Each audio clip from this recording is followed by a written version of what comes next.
Ken. Today we are going to be working with peanuts. We are going to be making a peanut crusted chicken that's going to go on a bed of cilantro lime rice, and we're going to top that off with a peanut butter coconut milk sauce. Now, very first thing I'm going to do is work on my chicken breast that I have in front of me. Now, when we look at the chicken breast, it has this kind of teardrop shape to it. As it tapers down to this point, it gets thinner and thinner, while up here where the curve is very plump and much thicker than the rest. For that reason, we are going to tenderize this chicken, pound it out so that it's all evenly flat. It's going to make sure when our chicken goes into the oven, that's going to cook evenly. We're not going to have to wait longer because this part of the chicken is still cooking and underdone. So let's get right into it. I'm just going to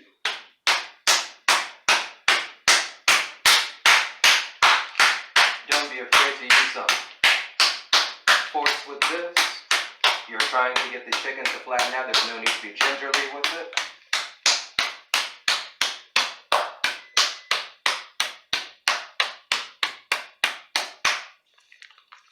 As you kind of run your hand over the surface, you can see and feel parts that are thicker or thinner than others. I've still got a little thickness right here in the center that I'm going to pound out.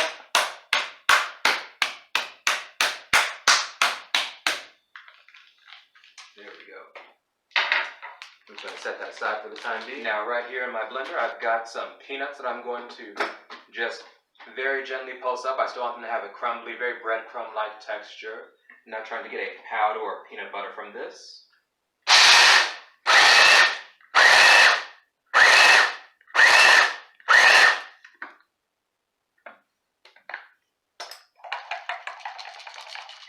Look at it on top. We've still got some fairly large chunks in there. I'm going to pulse this a few more times, see how much I can break that down.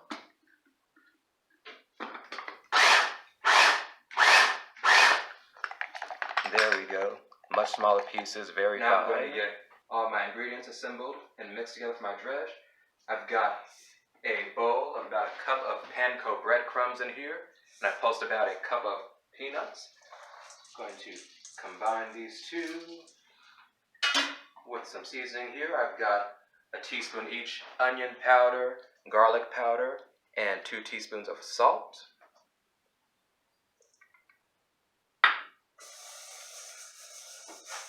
I'm just going to slightly toss these together.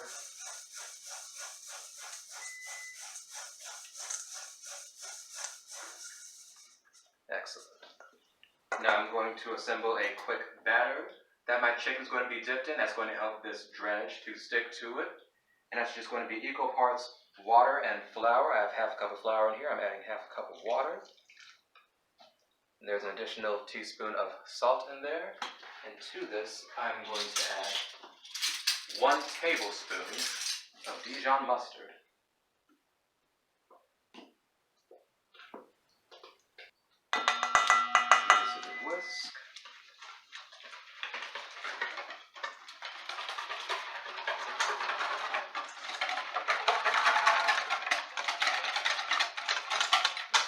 That Dijon's very aromatic right now. And that's just going to add some extra flavor to our chicken beneath the peanut. Now, I'm going to take my chicken breast. Just with one hand, get it very well coated in this batter I've made for it. Kind of rub it into crevices it's not reaching. And any excess drip off really quick. Lay that in my dredge. I'm going to finish this with my other hand. Whenever you use one hand for a wet mixture and put it into a dry dredge, you're going to start getting lots of clumps in your dredge, so you won't get as much of a yield out of it. So alternately between using a wet hand and a dry hand, a wet tongue and a dry tongue, whatever's easiest for you.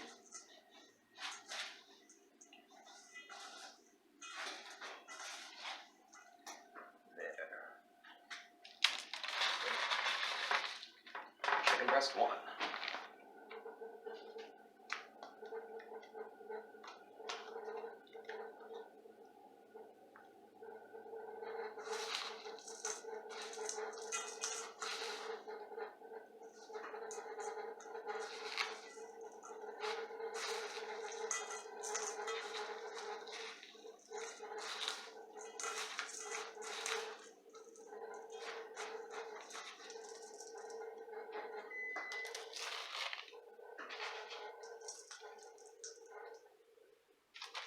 Now I'm going to get my chicken into the oven. I have my oven preheated at 450 degrees Fahrenheit. And make sure, if you're not baking your chicken on parchment, that you're spraying your pan, whether that be aluminum foil or bare pan, because this can really stick with the batter that's in it. So now I've got my chicken in the oven. While that's going, it's going to take about 10 to 15 minutes, and I'm going to get my rice started. I'm going to make a cilantro and lime rice. The very first step I make when I'm cooking rice, any kind of rice, is to clean my rice. So I'm going to get this rice running under some cold water, and as I rinse, I'm going to see some kind of translucent whitish liquid coming out from the bottom of my strainer. That's all the starches and other impurities that are still on the rice being washed away.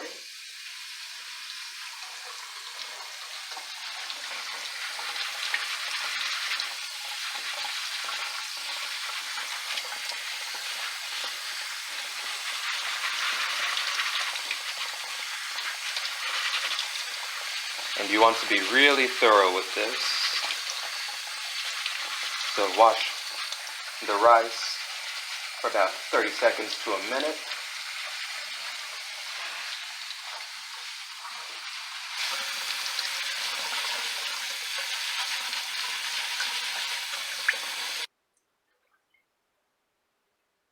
Draining off all that excess liquid. I've got my pan on about medium-high heat. I'm going to drizzle a little olive oil in. Add my rice right into the mix. That sizzling is just the water interacting with the olive oil.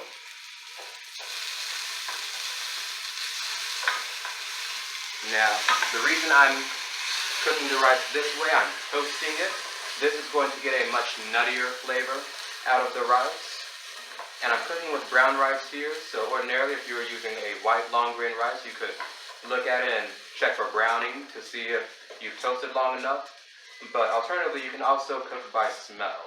This rice itself isn't going to be particularly aromatic, and as it continues to cook for you, as you're over the stove, you can continue to get whiffs of your product in, see how it's smelling, and once you get something that's very toasty and nutty, you're good to go ahead and add your liquids.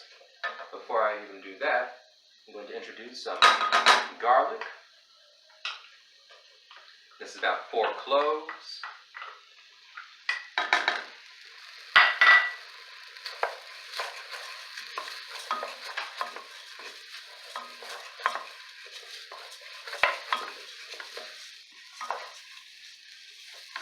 Now it's important that we keep the rice moving around in the pan.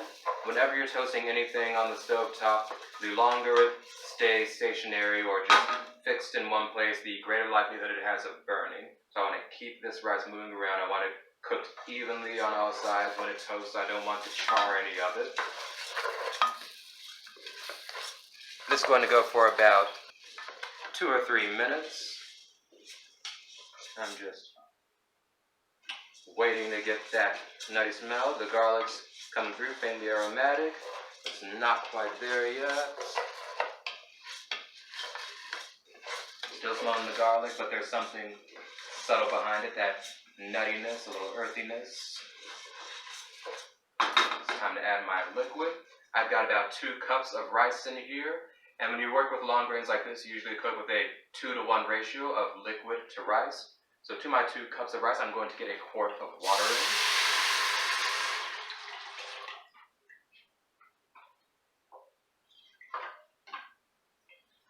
Give that a nice mix. Get any rice grains off the side of the walls of my pot. Make sure they're all in the liquid getting cooked together. Next I'm going to add to this, I have a bowl here of half a bunch of cilantro, the zest of 2 limes, and 2 teaspoons of salt.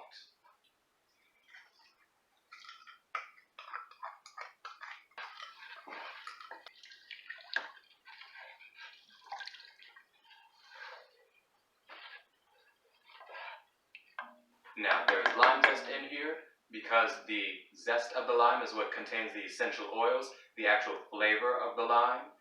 And I'm going to add lime juice as well, but that's going to come at the very end, once my rice has finished cooking.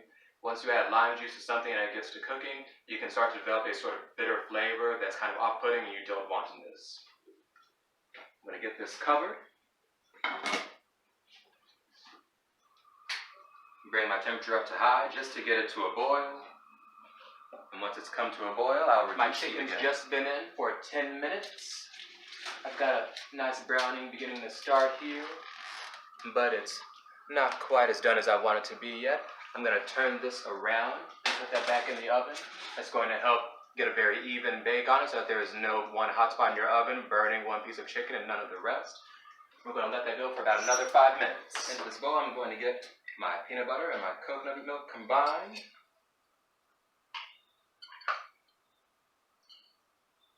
And with this, you have the option of using either creamy or soft peanut butter. I use cream because I want a smooth, homogeneous sauce, but if you want something a little chunkier, feel free to use crunchy peanut butter.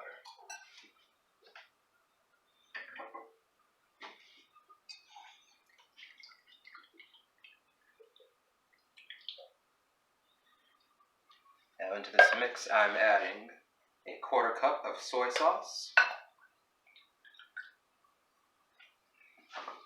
That's got a tablespoon of honey mixed in with it. Let's get that nice bit of drizzle out there.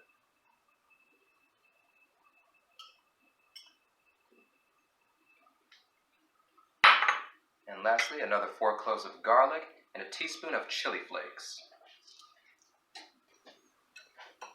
And squeeze of half a lime.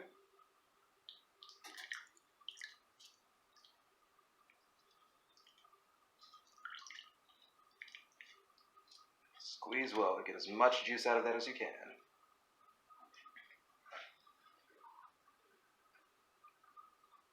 I'm just going to whisk these together.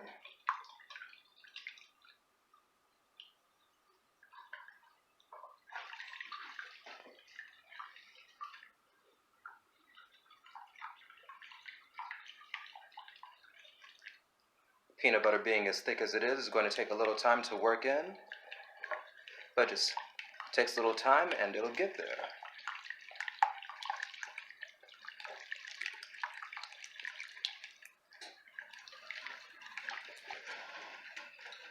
There.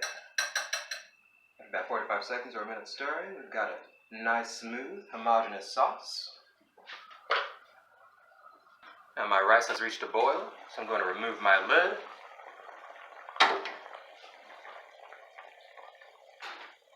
Reduce my heat to about medium. And as this rice continues to cook, I am not going to stir it at all. If you stir rice as it cooks, you encourage breakage, which you don't need to be particular about, but I am and can be. So I'm going to try and keep as many grains as I can intact. Leave it hold there. Rice isn't something that's particularly sticky, especially after we've rinsed all the starches from it. Just going to let that go for about 10 or so minutes, and we should have some nicely steamed cilantro lime rice. Alright, this chicken's been cooking for about 18 minutes. I'm going to give it a gentle, well, rather firm poke to make sure they're all done.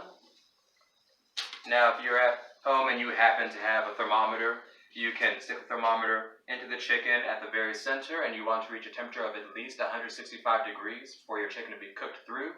Alternatively, you can do what I just did, poking at the chicken. How firm it is will tell you how cooked it is. If it's springing back immediately, there's no give whatsoever, that is cooked through.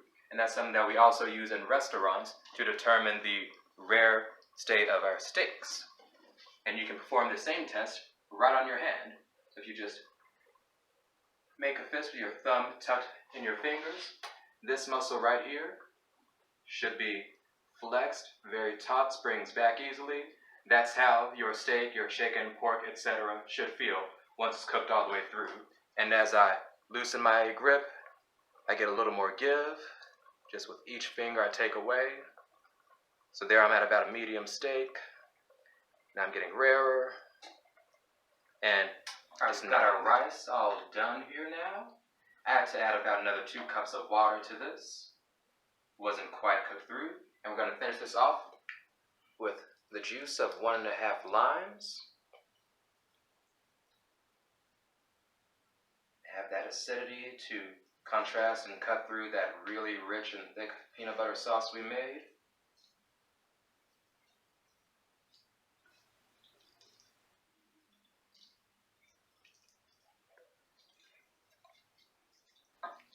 Let's plate some up.